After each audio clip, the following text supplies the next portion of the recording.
வணக்கம் என் அன்பிற்குரியவர்களை. இன்னைக்கு நம்ம பார்க்க போறது ஒரு தத்துவமோ அல்லது பாட புத்தகத்துல படிச்ச ஏதோ ஒரு கதையோ கிடையாது.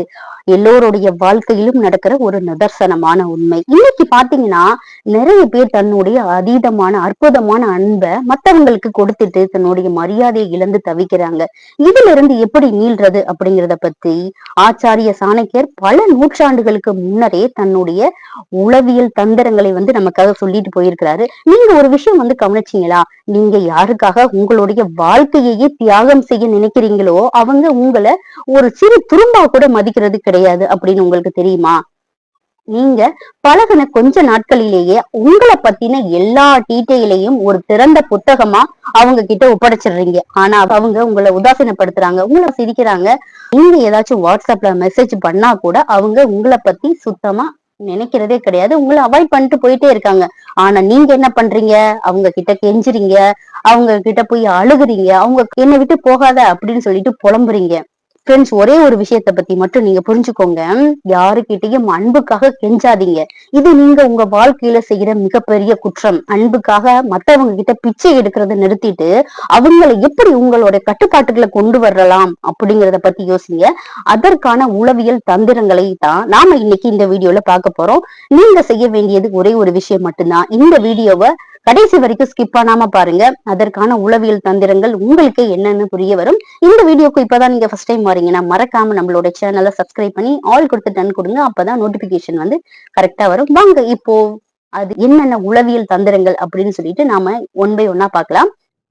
திஸ் வீடியோ ஸ்பான்சர்ட் பை பைமோட் ஆப். இந்த ஆப்பை யூஸ் பண்ணி உங்களோட வீட்டுக்கு தேவையான அனைத்து பொருட்களையும் பர்ச்சேஸ் பண்ணிக்கலாம். இந்த ஆப் நீங்க இது வரைக்கும் யூஸ் பண்ணிட்டு இருந்த ஆன்லைன் ஷாப்பிங் ஆப் மாதிரி இல்லாம இதுல இருக்கிற பொருட்கள் எல்லாமே ரொம்ப குவாலிட்டியாவும் அஃபோர்டபுள் பிரைஸாவும் கிடைக்கும். இந்த ஆப் பிளே ஸ்டோர்லயும் கிடைக்குது, ஆப் ஸ்டோர்லயும் கிடைக்குது. இந்த ஆப்போட லிங்க் நான் டிஸ்கிரிப்ஷன்ல கொடுக்குறேன், நீங்க யூஸ் பண்ணி பர்ச்சேஸ் பண்ணிக்கோங்க. விதி ஒன்று, அளவுக்கு அதிகமாக கிடைக்கிறது ஒரு கொடிய நஞ்சு. மனித உறவுகள்ல நீங்க எந்த அளவுக்கு அதிகமா கிடைக்கிறீங்களோ அந்த அளவுக்கு உங்களுடைய மதிப்பும் குறையும்.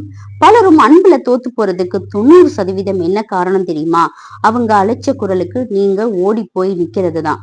ஒருவரை பிடிச்சிருச்சுன்னா உடனே உலகத்தையே அவர் காலடியில கொண்டு போய் வச்சிடுறாங்க. அவங்க வாட்ஸ்அப்ல ஒரு மெசேஜ் அனுப்புனா கூட அடுத்த நொடியே பதில் அனுப்புறாங்க.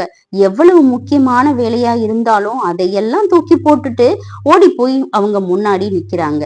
நான் உனக்காக எப்பொழுதும் இருப்பேன், உன்னை உள்ளங்கையில வச்சு தாங்குவேன் அப்படின்னு அன்பை காட்டுவதாக நினைச்சுக்கிட்டு உங்களை நீங்களே மலிவாக்கி கொள்கிறீர்கள்.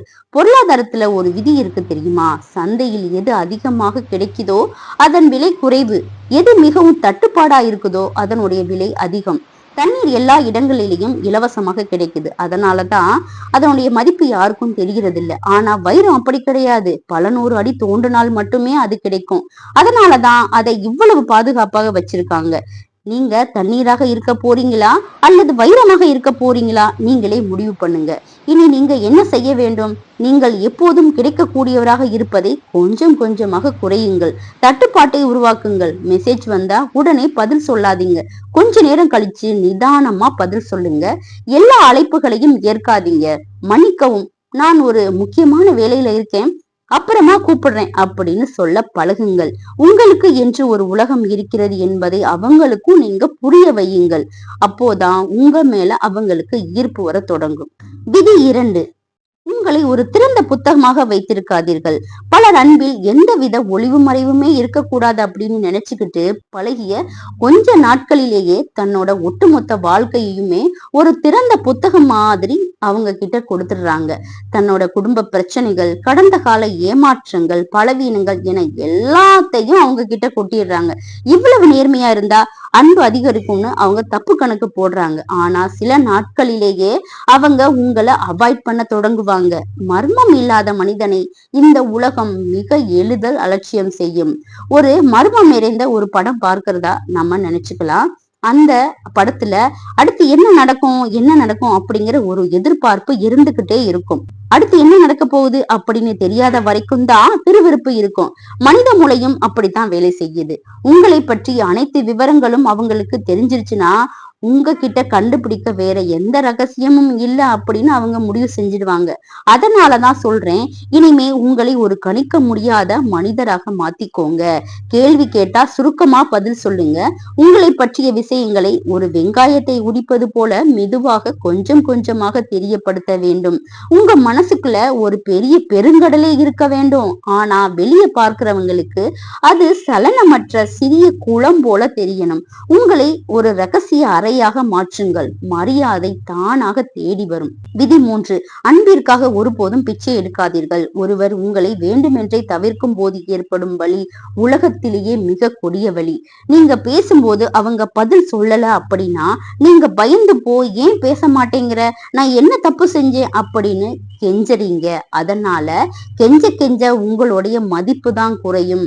பரிதாபமும் காதலும் ஒன்றல்ல.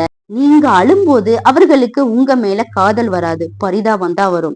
அது காலப்போக்குல எரிச்சலா மாறும். ஒருவர் உங்களை விட்டு விலகி போக நினைக்கிறாங்க அப்படின்னா அவர் உங்களை ஒரு பாரமாக பார்க்க தொடங்கிடுவாங்க அப்படின்னு அர்த்தம். ஒரு நாய்க்குட்டியை துரத்தினா அது ஓடும், ஆனா நீங்க திரும்பி நடந்தா அது உங்க பின்னால வரும். மனித மனமும் அப்படித்தான்.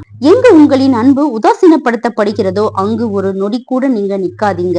தொடர்பை துண்டிக்கும் கலையை கற்றுக்கொள்ளுங்கள். அமைதியாக விலகி செல்லுங்கள். நீங்கள் அப்படி விலகும் போது முதலில் அவர்களின் அகந்தை சந்தோஷப்படும். ஆனா நாட்கள் செல்ல செல்ல இவன் நம்மை விட்டு போயிட்டானோ அப்படிங்கிற பயம் அவர்களை உலுக்கி எடுக்கும். விலகி போறவங்களுக்கு தான் இங்க மதிப்பு அதிகம். விதி 4. காதலை விட உங்கள் லட்சியத்திற்கும் பொருளாதாரத்திற்கும் முன்னுரிமை கொடுங்கள். ஒரு தீர்க்கமான லட்சியமும் பொருளாதார பலமும் இல்லாதவனின் அன்பை இந்த உலகம் ஒரு அற்பமான பைத்தியக்காரத்தனம் என்றுதான் முத்திரை குத்தும். உங்கள் படிப்பையோ வேலையையோ லட்சியத்தையோ தியாகம் செய்துவிட்டு ஒருவரை விரும்புவது என்பது முட்டாள்தனம்.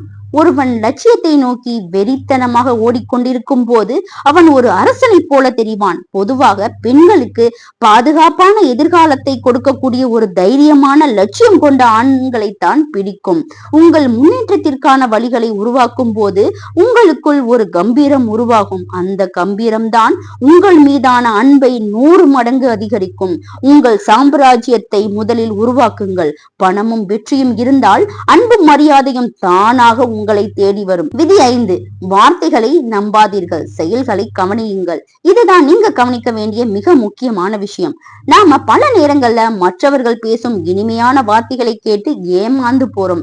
உனக்காக உயிரையே கொடுப்பேன் அப்படின்னு வாட்ஸ்அப்ல மெசேஜ் பண்றதுக்கு 2 செகண்ட் ஆகுமா? வார்த்தைகளுக்கு இங்க வேல்யூவே கிடையாது. அந்த வார்த்தைகளை செயலாக மாற்றுவதற்குத்தான் பெரிய தைரியமும் நேர்மையும் தேவை.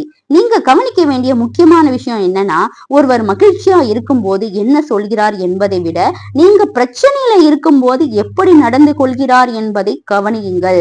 நோயுற்ற காலத்திலோ அல்லது கையில காசு இல்லாத காலத்திலோ அவர் உங்க கூடவே ஒரு தூண் போல நிற்கிறாரா அப்படின்னு பாருங்க.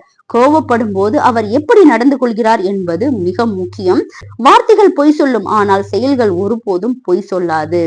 உங்க வாழ்க்கையின் நாயகன் நீங்களே, நீங்கள் மட்டுமே. நண்பர்களே, இந்த 5 விதிகளும் வெறும் தந்திரங்கள் மட்டும் அல்ல, இவை உங்கள் சுயமரியாதையை மீட்டெடுக்கும் ஆயுதங்கள். காதலோ நட்போ எது வேணாலும் இருக்கட்டும், அது உங்கள் பலவீனத்தில் கட்டப்படக்கூடாது, உங்கள் பலத்தில் தான் கட்டப்பட வேண்டும். ஒரு உறவுக்காக நீங்கள் உங்களையே இழக்கிறீர்கள் என்றால் அந்த உறவு உங்களுக்கு தேவையே இல்லை.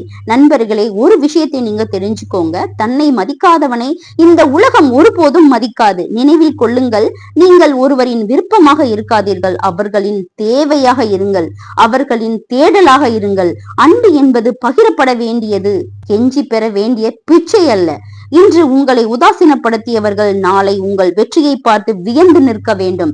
யார் உங்களை விட்டு சென்றாலும் உங்கள் லட்சியமும் உங்கள் திறமையும் உங்களை பற்றி உங்கள் மதிப்பும் உங்களை விட்டு போகாது. அழுகையை நிறுத்திவிட்டு உங்கள் சாம்ராஜ்யத்தை உருவாக்க கிளம்புங்கள். நீங்கள் வைரமாக மாறும் போது உங்களை துளைத்தவர்கள் நிச்சயம் ஒரு நாள் தேடி வருவார்கள். ஆனால் அன்று நீங்கள் அவர்களை திரும்பி பார்க்க கூட முடியாத உயரத்தில் இருப்பீர்கள். உன் மதிப்பு தெரியாத இடத்தில் உன் மௌனம் மட்டுமே பதிலாக இருக்கட்டும். எழுந்து வா, சாதித்து காட்டு. இந்த கருத்துக்கள் உங்க வாழ்க்கையில ஒரு மாற்றத்தை ஏற்படுத்தும் அப்படின்னு நான் நம்புறேன். உங்களுடைய சுயமரியாதையை யாருக்காகவும் விட்டு கொடுக்காதீங்க. இந்த 5 விதிகளையும் கடைபிடியுங்கள். உங்கள் வாழ்க்கையில் ஒரு மாற்றம் ஏற்படும். இந்த வீடியோ உங்களுக்கு பயனுள்ளதா இருந்தா உங்களுடைய நண்பர்களுக்கும் ஷேர் பண்ணுங்க. அடுத்த வீடியோல சந்திக்கலாம். அதுவரை உங்களிடமிருந்து விடைபெறுவது உங்கள் பிரியா. நன்றி.